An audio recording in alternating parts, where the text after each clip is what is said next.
عوام، ہماری عوام جو جان بوجھ کر یا انجانے میں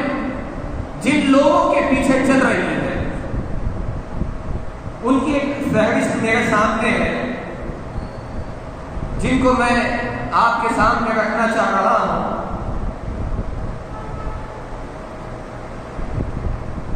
سب سے پہلے نمبر پہ جماعت اسلامی کے بہت سارے لوگ قائلین بن چکے ہیں، بہت سارے اپنے آپ کو حدیث کہنے والے، کتاب و سنت کے ماننے والے کہنے والے، یہ لوگ مودودی صاحب کے فین بنے ہوئے ہیں۔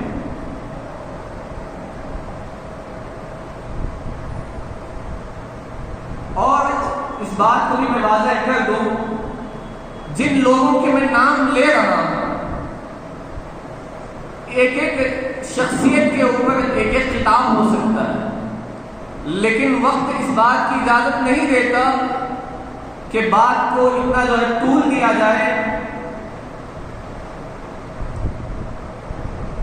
مودودی صاحب کی جو تفسیر ہے اس کے اندر ان کے عقائد موجود ہیں، ان کے نظریات موجود ہیں، جو کہ وحدت الوجود اور وحدت الشہود کے قائل رہے ہیں، اور اسی طرح سے انہی سے عقیدے کو اخذ کر کے بعد میں الگ ہونے والے ڈاکٹر اسرار احمد صاحب ہیں، وہ بھی عقیدہ وحدت الوجود کے قائل رہے ہیں۔ لوگ یہ کہتے ہیں، کئی لوگوں سے جب بات ہوتی ہے، گفتگو ہوتی ہے، تو کہتے ہیں کہ ڈاکٹر صاحب تو قرآن کے مفسر ہیں، انہوں نے جو دین کی خدمات انجام دی ہیں وہ کسی اور نے نہیں دی ہیں، ان کے عقیدے درست ہیں۔ تو ہمارا ایک ہی سوال ہے، انہوں نے جو عقیدہ بیان کیا ہے وہ ریکارڈنگ پہ موجود ہے، یوٹیوب پہ آج بھی موجود ہے، تو پھر جو لوگ ان کی صفائی پیش کر رہے ہیں وہ انہوں نے کہاں پہ اپنے اس عقیدے سے رجوع کیا ہے، اس میں ایک ان کا خطاب بتا دیں، ایک ان کی ویڈیو بتا دیں کہ انہوں نے اپنے اس کلام سے، اپنی اس گفتگو سے رجوع کیا ہو۔ اور تیسرے نمبر پہ جماعت المسلمین ہے، جو مسعود احمد BSc جنہوں نے جماعت کی بنیاد ڈالی اور وہ اس کو لے کر چلے، اور ان کے بھی عقائد کمزور ہے، ان کی بنیاد کمزور ہے۔ اور اسی طرح سے آگے چلیے، چوتھے نمبر پہ جاوید احمد غامدی صاحب ہیں، انہوں نے قرآن مجید کو اپنی طرف سے بیان کرنا شروع کر دیا، اللہ کے نبی علیہ السلام کی احادیث کو اپنے انداز میں بیان کرنا شروع کر دیا۔ ان کی ویڈیو موجود ہے، کہتے ہیں کہ اگرچہ گرمی کے موسم میں رمضان آ جائے تو اس کو شفٹ کر لیا جائے، سردی کے موسم میں رکھ لیں۔ نماز اگرچہ بندہ نہ پڑھ سکے تو صرف ایسے ہی نماز کا ارادہ کر لے تو اس کی نماز ہو جائے گی۔ اور اسی طرح سے پانچویں نمبر پہ انجینئر محمد علی مرزا، جو اللہ کے گھر میں بیٹھ کر یہ الفاظ جو اس بندے نے بیان کیے ہیں کائنات کے امام علیہ السلام کے تعلق سے، زبان پہ تو نہیں لانا چاہتا، لیکن آپ کی نظروں کو کھولنے کے لیے اور ان لوگوں کی دماغ پہ لگے ہوئے تالوں کو کھولنے کے لیے جو اندھی پٹھی باندھ کر کے گھوم رہے ہیں اور یہ سوچ رہے ہیں، یہ سمجھ رہے ہیں کہ یہ ہمیں راہ مستقیم دکھلائیں گے، چلائیں گے جو جنت کی طرف لے جانے والا ہے، وہ لوگ سمجھ جائیں، سدھر جائیں، ابھی وقت ہے، ابھی موقع ہے۔ وہ شخص نے جملہ کہتا ہے یہودیوں کی طرف منسوب کرتے ہوئے کہ اہل یہود کہتے ہیں اللہ کے نبی آج کا چھوڑ رہا ہے۔ اعوذ باللہ من الشیطان الرجیم۔ اور صحابہ اکرام کے تعلق سے من گھڑت باتیں، صحابہ اکرام کی توہین، اور آج ہم ان لوگوں کے نقش قدم پہ چل کر کے ہم یہ سوچتے ہیں ہم کامیاب ہو جائیں گے، ہم کامران ہو جائیں گے۔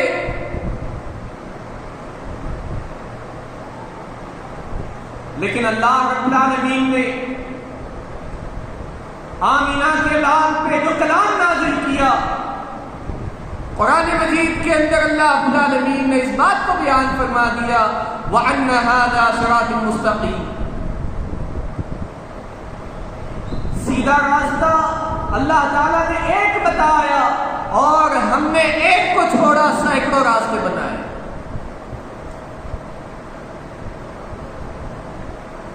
اللہ کے نبی علیہ السلام نے ایک سیدھی لکیر کھینچ کر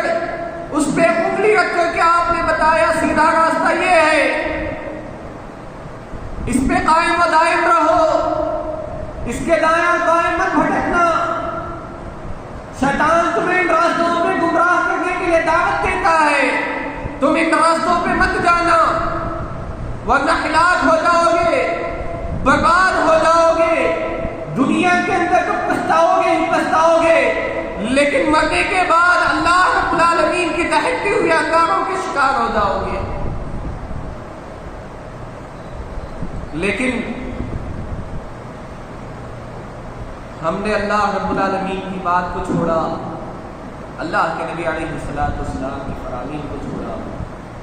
ہم نے اپنے اسلاف کے محنتوں کو فراموش کیا اور ان کو ٹھکرایا اور ان کو پس پشت ڈالا۔ اسلاف کی محنتیں معمولی سی محنتیں تھیں، قربان جائیے۔ امام احمد بن حنبل رحمۃ اللہ علیہ پر،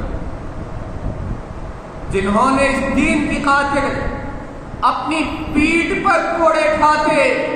اور اللہ کی توحید اور نبی کی سنت کو بیان کرتے جاتے، قربان جائیے امام مالک رحمۃ اللہ علیہ پر، جنہوں نے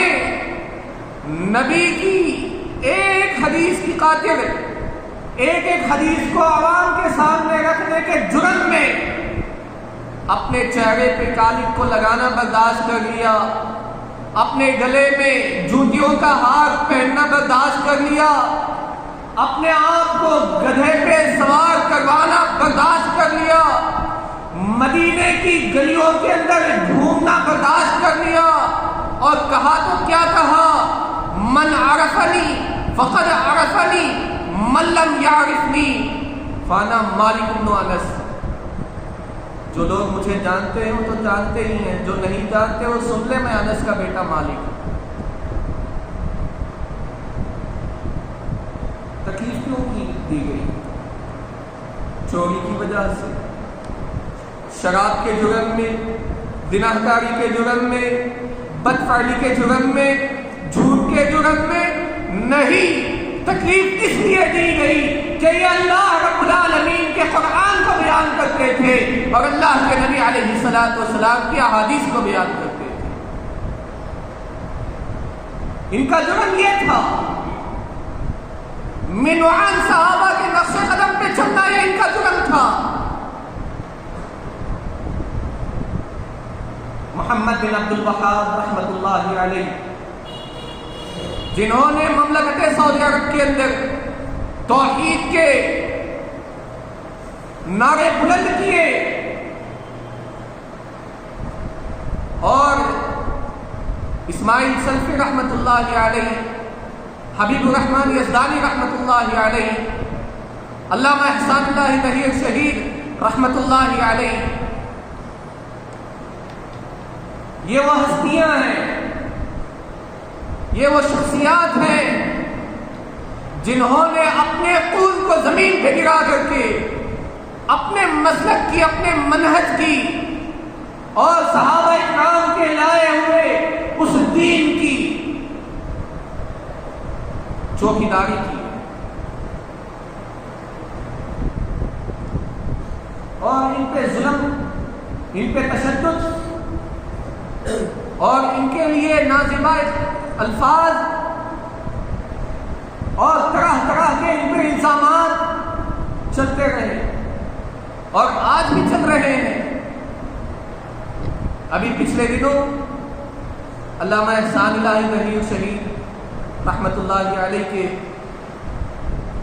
فرزندان علامہ حافظ انجینئر ابتسام الہی طاہر حافظہ اللہ اور حافظ ہشام الہی طاہر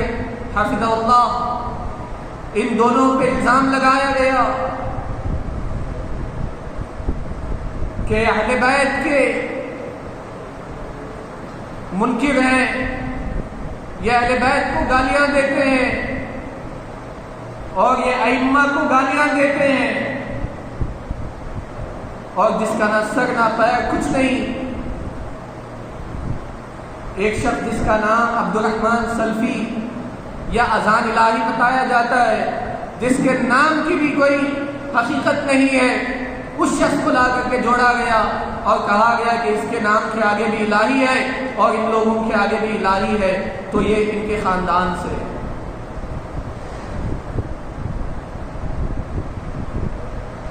یہ اہل حدیثوں کے لیے سرمایہ ہے۔ اللہ رب العالمین کی طرف سے بالعموم مسلمانوں کے لیے ایک علمی خزانہ اور بالخصوص اہل حدیثوں کے لیے موتی ہیں۔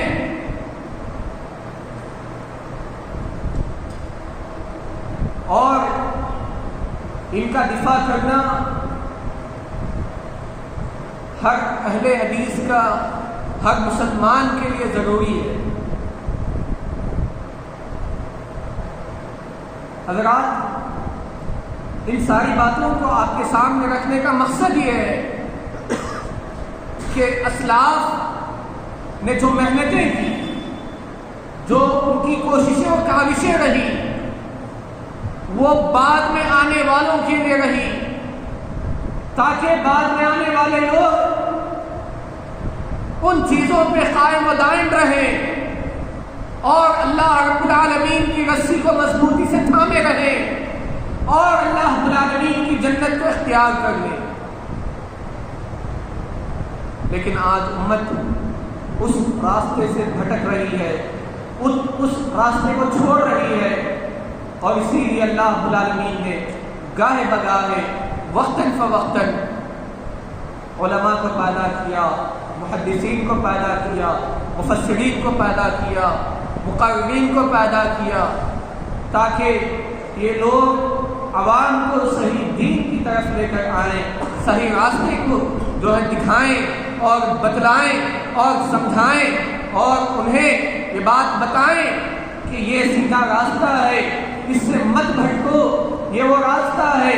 جو اللہ کا قرآن بتلاتا ہے، نبی کا فرمان بتلاتا ہے، جس راستے پہ صحابہ اکرام رضوان اللہ علیہم اجمعین نے اپنی زندگیاں کاٹی ہیں، جن راستوں پہ صحابہ کے بعد تابعین اور تبع تابعین، ائمہ اور محدثین اور ہمارے اسلاف جن راستوں پہ گزرے ہیں، یہی وہ راستہ ہے جو اللہ رب العالمین کی جنت کی طرف لے جانے والا ہے۔ اور اس راستے کو چھوڑو گے گمراہ ہو جاؤ گی، اس راستے کو چھوڑو گے فنا و برباد ہو جاؤ گے۔ جس طرح سے قیامت قریب آتی جا رہی ہے، اسی طرح سے فتنے بھی جو ہے رونما ہوتے جا رہے ہیں اور ہم ان فتنوں کے اندر پھنستے چلے جاتے ہیں۔